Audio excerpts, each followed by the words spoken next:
Another depressing week. Well, for me, that is.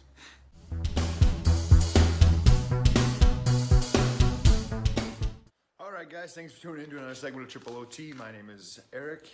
If you like this video, make sure you give it a thumbs up. Make sure you subscribe, share, turn on the notifications so you know when my new videos come out, even though I have like a few people that only watch it every so often. A lot of traffic going on today. Sorry about that. Alright, let's get right into it. Let's talk some football. A lot of big name injuries this week. It was kind of weird. Like, Fournette is hurt again with a hamstring. Eifert had a nasty ankle injury. I don't know if anybody saw that, but his ankle was broken. Gronk, oh, poor baby, has an ankle injury. Joe Staley, knee injury. T.Y. Hilton, hamstring. Donald Penn, leg. Travis Benjamin, foot. O.J. Howard, knee. Micah Hyde, groin. Tavon Austin, shoulder. Will Fuller, hamstring. Watkins, of course, is hurt again with a hamstring. And there's more, but those are like the big name injuries. And of course, there's that douchebag Earl Thomas. What a faggot. How are you going to flip off your team like that, man? They all came to your side and were kneeling down and, you know, wishing you the best and praying for you. And then you're going to flick them off as you're carted off the field, you fucking prick. I wish you nothing but the worst in the rest of your career. I hope you go to Dallas like you want it, and I hope you fail miserably. Anyways, coming back this week is Edelman, so that should be good for that faggot Brady. I said faggot a lot. I'm sorry if I offend anybody. Ingram's back too, right? Is he coming back? I don't know. Winston is getting the starting job in Tampa. We all saw that coming. I've said it the whole year. But Fitz did kind of decline faster than I thought he would. I thought he might have finished the year out good so he can get that nice contract and then fuck him. But, yeah, Gruden gets his first win in 10 years, over 10 years. The headline kind of looked bad. Like, it looks like he was the Browns or something, and he's been coaching for 10 years and hasn't gotten a win. But you know how the true fans know how it is. I'm starting to feel like, I know I'm being a little salty here, and it's not just because of the Buffalo game, but I'm starting to feel like Rodgers is starting to become more of a Brady kind of, like every time he got fucking hit, he was always looking around, where's the refs? Did you see that hit? Like, just fucking suck it up, man. Like, and then you're going to say how your offense didn't do good enough and you guys were very poor on offense. You won 22-0. Shut the fuck up, dude. I'm starting to lose respect, and I used to like Green Bay, but now they're starting to piss me off because Rodgers being a little bitch. That's all I got for right now for the news. If you have any other big injuries I missed or any news, throw it down there. Let's talk some football, guys. All right, we had a lot of All-Stars this week. There were some crazy games going on. There's crazy stats being thrown up this year. But let's start off with Cousins, who had 422 yards and 3 TDs. 135 yards and a TD was to Thielen, and Diggs also over 100 yards and a TD. And guess what? Last week in fantasy, the person I faced had all 3 of them. He started all 3 of them, and they all got over 30 points for him. So you can imagine that I got fucked. Let's see, who else is here? Goff, 465 yards, 5 touchdowns. Cooper Kupp had 162 yards and 2 touchdowns, which I had him all of last year, and he did diddly squat. Matt Ryan, again with 419 and 3 TDs. Trubisky, 354 yards and 6 touchdowns. Look at that Bears. That Bears. Welcome to the 6 TD club, buddy. Golden Tate had 132 yards and 2 TDs. Hopkins, 169 yards and a TD. Luck with 464 yards and 4 TDs, but couldn't pull that win off against Houston. Thank you, Houston. Corey Davis had 161 yards and a TD. Nick Chubb, 3 rushes for 105 yards and 2 TDs. Derek Carr had himself a week, 437 yards and 4 touchdowns. And the only guy that did well for me on my fantasy was my tight end Kittle, who had 125 yards and a TD. And then I guess you can't forget Kamara, 134 yards and 3 TDs. But if I did forget anybody, which I'm sure I did, make sure you comment below on who I forgot. Let's talk football. Well, my bold prediction didn't come true last week. You know what's funny? While I was watching that game, I could have swore someone at halftime said that Big Ben had 400 yards at half. And I didn't watch much of it. I was just like going back and forth. When maybe he was talking about some other time and I caught it wrong. I don't know, but he didn't have anywhere near 400 yards for the game, so that was off. My bold prediction for this week, I'm just going to keep it straight. Bills get a win at home against the Titans. That's my bold freaking prediction, man. I can't believe it's come down to just the Bills winning. What is going on, man? What is going on? Not a bad week for my predictions. Oh, wait, did I do I skipped over my fantasy update. Let's do the fantasy update. This is probably why I skipped over it, because I just give up. Whoever I start just blows, and they could be the best. I could start Brown and Kamara, and they would have either get injured or have negative points somehow for the first time in their careers. That's my luck this year. I'm 1-3. I put Brady back in over Stafford, even though Stafford's going against a weaker pass defense. I'm still going to give it to Brady.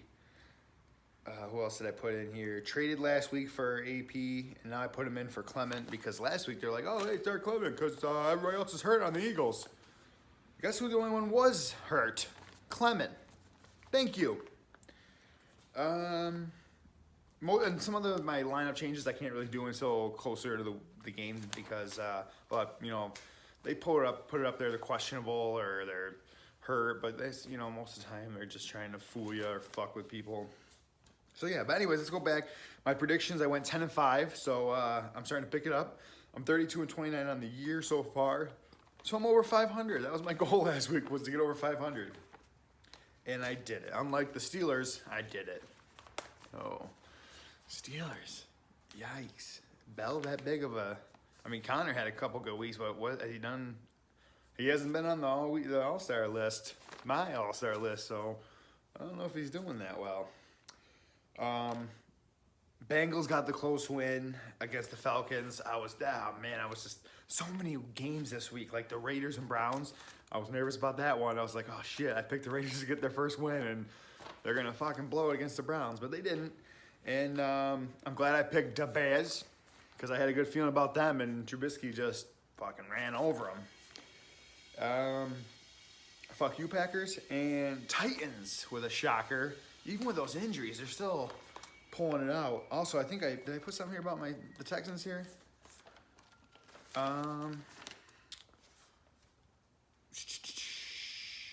Yeah, the Raiders almost gave me a heart attack. Well, the Steelers, what's going on over there? I guess the no bell, no problem isn't really working anymore. And then he says Bell's going to come back at week 7 or something like that. I tell him to suck an egg. You don't get to pick when you come back, bitch. And then the Texans got their win. I was so excited. Thank you, Texans. Thank you. I don't think I picked you this week, though. We'll see. All right, let's get into the Week 5 picks.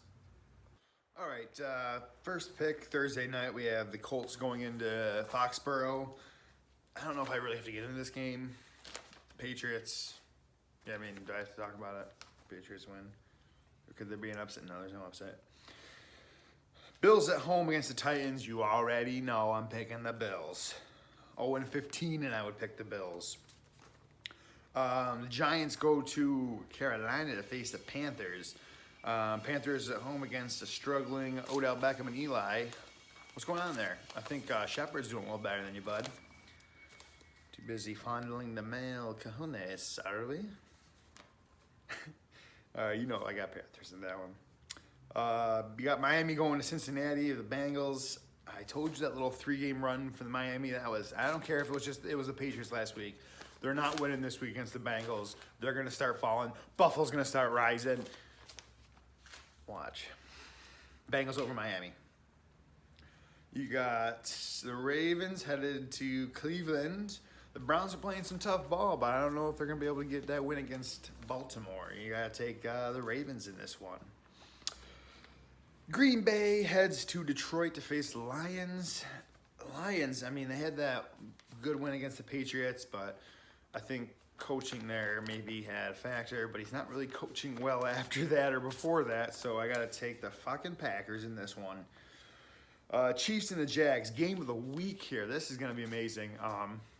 The Jacksonville defense and the high-powered Jacksonville defense against that high-powered Mahomes and Chiefs offense.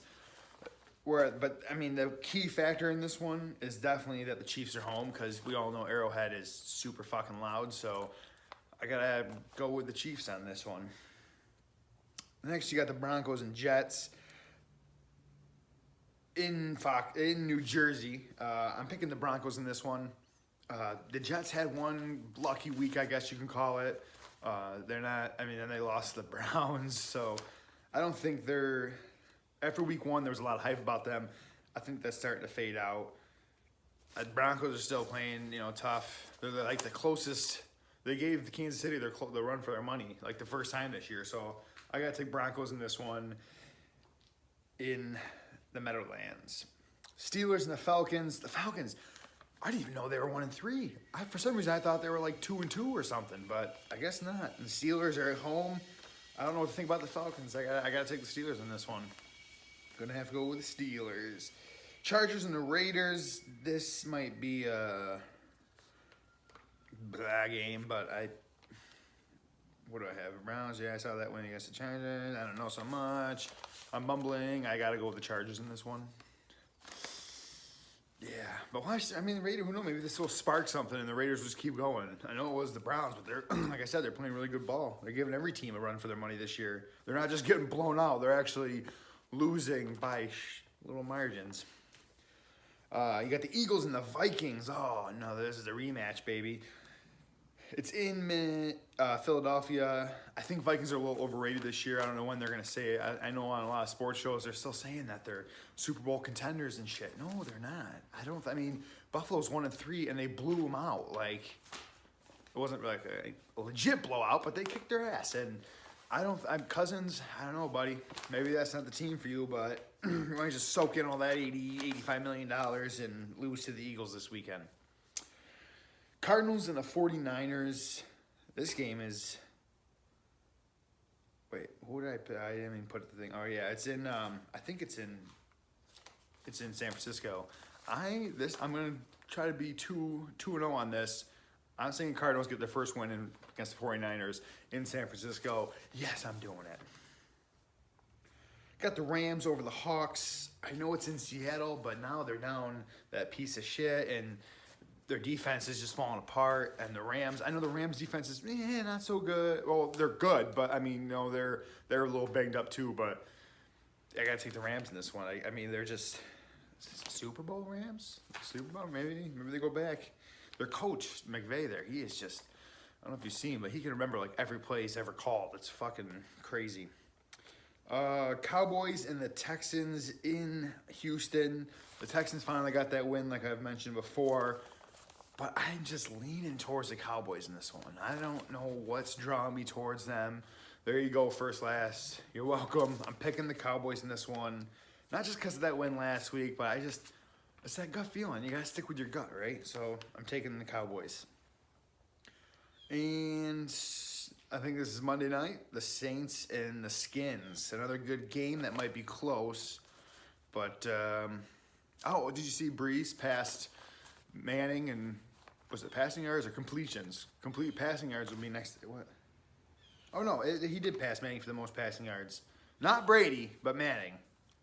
I repeat, not Brady. He didn't, because Brady doesn't have that record. Like a lot of people think he does, because they think he has every record in the book, but he doesn't.